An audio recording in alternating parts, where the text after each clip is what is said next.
Hello all, welcome to Vennela super talks. నేను మీ రజిత. ఎలా ఉన్నారండి అందరూ? నేనైతే బాగున్నాను, మీరందరూ బాగుండాలని చెప్పి కోరుకుంటున్నాను. అవసరమైతే తప్పితే బయటికి వెళ్ళకండి, జాగ్రత్తగా ఇంట్లోనే ఉండండి. మా ఛానల్ని మొదటిసారిగా చూస్తున్న వాళ్ళైతే ఛానల్ని సబ్స్క్రైబ్ చేయండి, పక్కనే ఉన్న బెల్ ఐకాన్ని కూడా ప్రెస్ చేయండి. దానివల్ల మేము చేసే ప్రతి వీడియో మీకు ముందుగా నోటిఫికేషన్ వస్తుంది. ఈరోజు మన వీడియోలో నాకు తెలిసిన కొన్ని కిచెన్ టిప్స్ మీతో షేర్ చేసుకుంటున్నానండి. ఈ వీడియోని చివరి వరకు తప్పకుండా చూడండి, చాలా టిప్స్ ఉన్నాయి. ఫస్ట్ టిప్ అండి, మనం కర్రీస్ చేసినప్పుడు తాలింపు వేసినప్పుడు ఆయిల్ ఇలా బయటికి చిల్లుతుంది కదా, చాలామంది ఇలా చిల్లిన ఆయిల్ని డైరెక్ట్ క్లాత్తో తుడిచేస్తుంటారండి. అలా చేస్తే క్లాత్ ఆయిల్ స్మెల్ వస్తుంది, ముక్క ముక్క వాసన వస్తుందండి. అలా కాకుండా ఇలా ఫస్ట్ ఒక న్యూస్ పేపర్తో కానీ లేదంటే టిష్యూ, మీ ఇష్టం అండి. నేనైతే న్యూస్ పేపర్తోనే క్లీన్ చేస్తున్నానండి, టిష్యూస్ ఎందుకు వేస్ట్ చేయడం అని చెప్పి. ఇలా మొత్తం ఆయిల్ మొత్తం క్లీన్ చేశాక అప్పుడు తుడుచుకుంటే ఈజీగా క్లీన్ అవుతుంది. అలాగే ఆయిల్ అస్సలు దానికి అంటదు. మీరు ఇక్కడ ఆ పేపర్కి చూడండి ఎంత ఆయిల్ పట్టేసిందో, ఆయిల్ మొత్తం దీనికి వచ్చేస్తుంది అనమాట.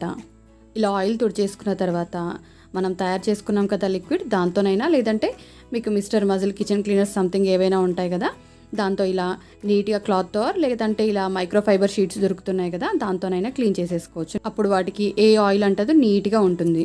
టిప్ 2 చూద్దామండి. మనం స్టవ్ డీప్ క్లీన్ చేసుకున్నప్పుడు లేదంటే స్టవ్ వాటర్తో క్లీన్ చేసుకుంటూ ఉంటాం కదా, అలాంటప్పుడు స్టవ్ బర్నర్స్ పైన వాటర్ పడి వాటిలో హోల్స్ క్లోజ్ అవ్వడము, మంట చిన్నగా రావడం, లేదంటే అక్కడ వాటర్ పడ్డప్పుడు తుప్పు బట్టి గ్యాస్ లీక్ అవ్వడం, ఇలాంటివి జరుగుతుంటాయి కదా. ఈ టిప్ మనకి చాలా బాగా యూజ్ అవుతుందండి. బర్నర్స్ పైన ఇలాంటి చిన్న చిన్న కర్రీ బౌల్స్ ఉంటాయి కదా, వాటిని క్లోజ్ చేసేసి మనం క్లీన్ చేసుకుంటే ఒక్క డ్రాప్ కూడా దానిపైన పడదండి. మీకు ఇక్కడ వాటర్తో వేసి మరీ చూపిస్తున్నాను చూడండి. అలాగే మనం క్లీన్ చేసుకునేటప్పుడు ఒక్కొక్కసారి బర్నర్స్ కూడా కదులుతుంటాయి కదా, అలా కదలకుండా ఈ బౌల్స్ అడ్డుకుంటాయి. ఇలా చేసుకుంటే ఫ్లేమ్ చిన్నగా వచ్చే ప్రాబ్లం నుంచి బయటపడవచ్చు. అలాగే స్టవ్ డ్యూరబిలిటీ కూడా చాలా రోజులు ఉంటుంది. చూస్తున్నారు కదా, మీకు ఇక్కడ తీసి చూపిస్తున్నాను, ఒక్క డ్రాప్ కూడా దానిపైన ఉండదు. ఈ బౌల్స్ లేకపోతే ఏంటి, ఈ బౌల్స్ లేకపోతే మన దగ్గర కర్రీ బౌల్స్ వస్తుంటాయి కదండి, రెస్టారెంట్స్ నుంచి ఆర్డర్ చేసుకున్నప్పుడు బౌల్స్ ఉంటాయి కదా ప్లాస్టిక్వి, వాటిని కూడా పెట్టుకొని యూజ్ చేసుకోవచ్చు. మీకు ఇక్కడ చూపిస్తున్నాను చూడండి, వాటికి కూడా చిన్న సైజువి సరిపోతాయి. అవి కూడా లేదనుకోండి, మన దగ్గర పాతవి విరిగిపోయినవి అవి ఉంటాయి కదా బౌల్స్, వాటిని కూడా పెట్టుకొని యూజ్ చేసుకోవచ్చు. ఇక్కడ నేను మీకు పెట్టి చూపిస్తున్నాను చూడండి. ఇక టిప్ 3 చూద్దామండి. కొన్నిసార్లు సిజర్స్ మనకి మొండిగా అయిపోయి ఉంటాయి కదా, వాటిని కట్ చేయడానికి రాదు, ఏవి కట్ చేసినా కూడా కట్ అవ్వవు కదా, అలాంటప్పుడు ఈ టిప్ బాగా యూజ్ అవుతుందండి. మన దగ్గర సాల్ట్ ఉంటుంది కదా, యూజ్ చేయని సాల్ట్ తీసుకోండి.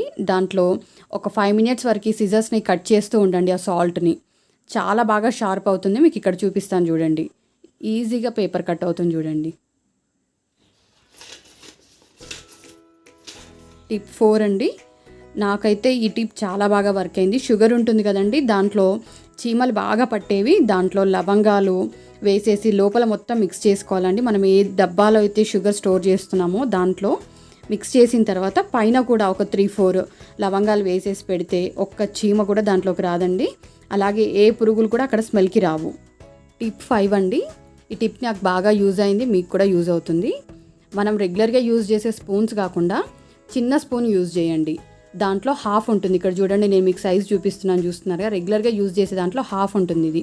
దీనివల్ల కూరల్లో ఉప్పులు కారాలు ఎక్కువ అయ్యే ఛాన్స్ తక్కువ ఉంటుంది. అలాగే ఈ స్పూన్ మనం రెగ్యులర్గా యూజ్ చేసే దాంట్లో 50% ఉంటుంది. దానివల్ల మనకి డబ్బులు సేవ్ అవుతాయి, మనం యూజ్ చేసే ప్రోడక్ట్ క్వాంటిటీ కూడా తగ్గుతూ వస్తుంది. ఇప్పుడు టిప్ 6 చూద్దామండి. న్యూస్ పేపర్స్ మన కిచెన్ క్లీనింగ్లో చాలా బాగా యూజ్ అవుతాయండి. టిష్యూస్ అంటే కొనాలి, ఇవైతే మనకి మ్యాక్సిమం దొరుకుతుంటాయి కదా. ఒక 2-3 షీట్స్ పెద్ద న్యూస్ పేపర్ తీసుకొని దాన్ని మీకు ఏ సైజులో కావాలంటే ఆ సైజులో కట్ చేసి పెట్టుకోండి. మీకు ఒక 1 week 10 daysకి సరిపోయేలా కట్ చేసి పెట్టుకుంటే ఊరికే కట్ చేసుకునే పని ఉండదు. దాన్ని ఇలా న్యూస్ పేపర్ పరుచుకొని దాంట్లో మనం ఏవైనా క్యారెట్స్ కానీ ఏవైనా పీల్ చేసుకున్నా, పచ్చిమిరపకాయలు, ఇంకేవైనా కూరగాయలు తొడిమలు తీసుకున్నా, లేదంటే వెల్లుల్లిపాయలు లాంటివి ఒలుచుకున్నా కూడా అన్నీ పేపర్లో చేసేసుకోవచ్చండి. మన వర్క్ అయిపోయిన తర్వాత ఈజీగా పేపర్ని ఫోల్డ్ చేసేసుకొని పక్కన పడేసుకుంటే సరిపోతుంది. మనకి ప్లాట్ఫామ్ పైన ఎక్కడ చెత్త అనేదే ఉండదు. ఇంకా దీనివల్ల ప్లాట్ఫామ్ ఎప్పుడు నీట్గా ఈజీగా క్లీన్ చేసుకునే పనులండి ఇవన్నీ. టిప్ 7 అండి, ఈ టిప్ మనకి బాగా యూజ్ అవుతుంది. మిక్సీ జార్లలో బ్లేడ్స్ కొద్ది రోజుల తర్వాత మొద్దుబారిపోతుంటాయి కదా, అది ఎక్కువగా మెదగకపోవడం, మనం పప్పులు వేసినా ఏమన్నా వేసినా అలాగే ముక్కలు ముక్కలుగా మిగిలిపోవడం లాంటివి జరుగుతుంటాయి కదా. అలాంటప్పుడు గల్లుప్పు ఉంటుంది కదండి, గల్లుప్పుని మిక్సీలో వేసి మెత్తగా మిక్సీ చేయండి. అది ఒక 3-4 టైమ్స్ అయినా సరే మెత్తగా అయ్యేంత వరకు మిక్సీ చేశారనుకోండి, ఆ బ్లేడ్స్ షార్ప్ అవుతాయండి. కల్లుప్పు లేని వాళ్ళు నార్మల్ ఉప్పు కూడా మిక్సీ పట్టొచ్చండి. ఇలా 1 మంత్కి ఒకసారి చేసుకుంటే బ్లేడ్స్ షార్ప్గా అలాగే ఉంటాయండి. టిప్ 8 అండి, మనం ఏదైనా మిక్సీ చేసిన తర్వాత అలాగే మిక్సీ మనం కడిగితే కింది సైడ్ అసలు క్లీన్ అవ్వదండి. మన హ్యాండ్స్ కూడా వెళ్ళవు కదా, స్క్రబ్బర్స్ కూడా అక్కడ వెళ్ళవు. ఇలా మనం 1 డ్రాప్ మనం విమ్ లిక్విడ్ వేసి దాంట్లో హాఫ్ కంటే తక్కువగా వాటర్ వేసుకొని మిక్సీ పట్టుకోవాలండి. కింది నుంచి కంప్లీట్గా క్లీన్ అయిపోతుందండి. ఇక్కడ చూస్తున్నారు కదా, అస్సలు ఏమీ ఉండదు. మనం ఎక్కువగా రిస్క్ పెట్టుకొని కడిగేంత అవసరం కూడా ఉండదన్నమాట. చాలా నీట్గా క్లీన్ అవుతుంది. టిప్ 9 అండి, మనం అందరి ఇళ్ళల్లో వాటర్ ప్యూరిఫైయర్స్ ఉన్నాయి కదా, ఈ వాటర్ ప్యూరిఫైయర్ నుంచి వేస్ట్ వాటర్ కోసం ఒక పైప్ వస్తుంది కదండి, దాన్ని సింక్లోకి డైరెక్ట్గా వదిలేస్తుంటారండి చాలామంది ఇళ్ళల్లో. ప్లీజ్ దయచేసి అలా చేయకండి. ఆ పైప్ని ఒక వేస్ట్ బకెట్లోనైనా లేదంటే మీకు ఏ బకెట్ ఉన్నా ఏదున్నా దాన్ని అలా పక్కన పెట్టేసి వాటర్ స్టోర్ చేస్తూ ఉండండి. దాంట్లో ఆ వాటర్ని మనం హ్యాండ్స్ క్లీన్ చేసుకోవడానికో, సింక్స్ క్లీన్ చేసుకోవడానికో, లేదంటే చెట్లకు పోసుకోవడానికో దేనికో ఒకదానికి వాటర్ అయితే యూజ్ అవుతాయండి. అలా వేస్ట్గా వాటర్ అయితే సింక్లో వదిలేయద్దు.